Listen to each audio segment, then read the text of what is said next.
জাতীয় সংগীত পরিবর্তনের ষড়যন্ত্রের প্রতিবাদে সারা দেশে প্রতিবাদী সাংস্কৃতিক কর্মসূচি পালন করেছে উদীচী শিল্পী গোষ্ঠী।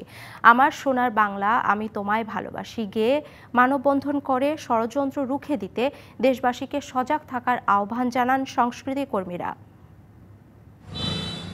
সম্প্রতি জাতীয় সংগীত ও জাতীয় পতাকা পরিবর্তন নিয়ে বিতর্ক তৈরি হয়েছে। এর প্রতিবাদে শুক্রবার চট্টগ্রামে লাল সবুজের পতাকা উত্তোলন ও আমার সোনার বাংলা গিয়ে কর্মসূচি পালন করে উদীচী। নগরীর চেরাগি মোড়ে সমবেত হন শত শত মানুষ।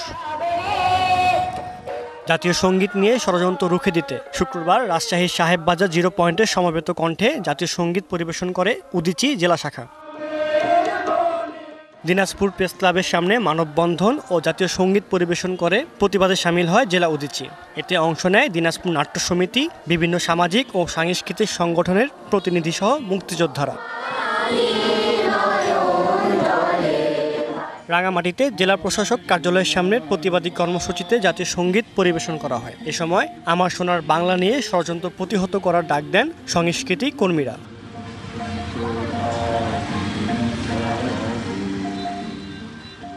ষড়যন্ত্র রুখে দেওয়ার আহ্বান জানিয়ে গাইবান্ধায় জাতীয় সংগীত পরিবেশন করে উদীচী শিল্পীরা। পৌর শহীদ মিনারে কর্মসূচিতে উদীচী শিল্পী ছাড়াও অংশ নেন বিভিন্ন সামাজিক সাংস্কৃতিক সংগঠনের কর্মীরা।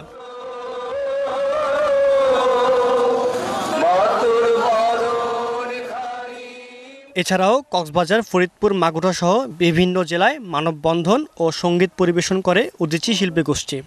30 লক্ষ শহীদের ডিবিসি নিউজ ডেস্ক।